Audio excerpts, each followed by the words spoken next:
Hello friends, so totally we are going to use four indicators for all the strategy. So I'm going to explain you how this indicators, which is supply and demand indicator, works. Apart from this, there are several other indicators, so I will explain you that in different video.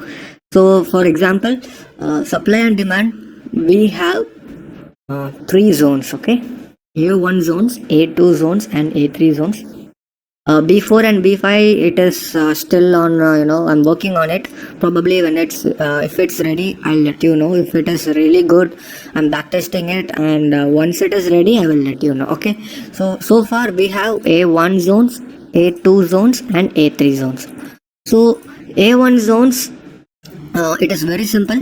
These zones are formed every day, and no matter what time frame you use, these zones stay the same. That is the beauty of it. Okay, so same goes for the A2 zones.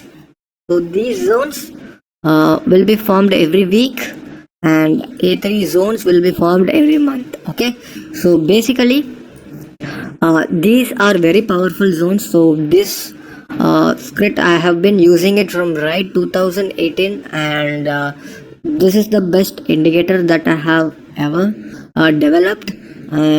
So these indicators were taken based on institutes. This is where they cover their position, or open their position, fresh position around the zones.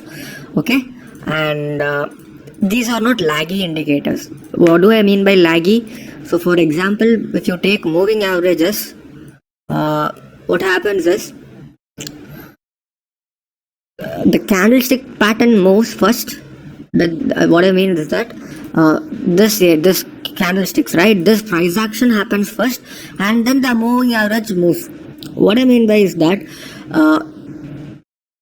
the moving averages are formed based on the price action that has happened already.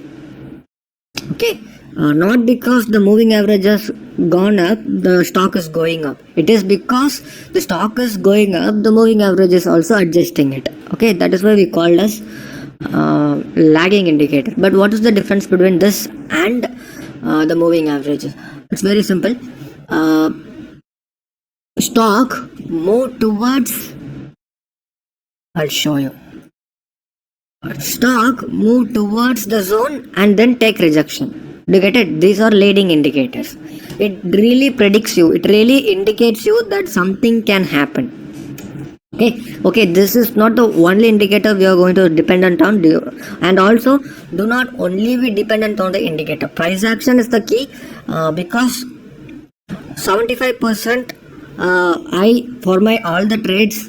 So I depend on price action 75%. Only if the pattern is looking good, I'll even consider looking at these indicators. Okay, so these indicators help us with avoiding some traps. Okay, many times what happens, even after the breakout or breakdown of a pattern, there will be some false breakout, right?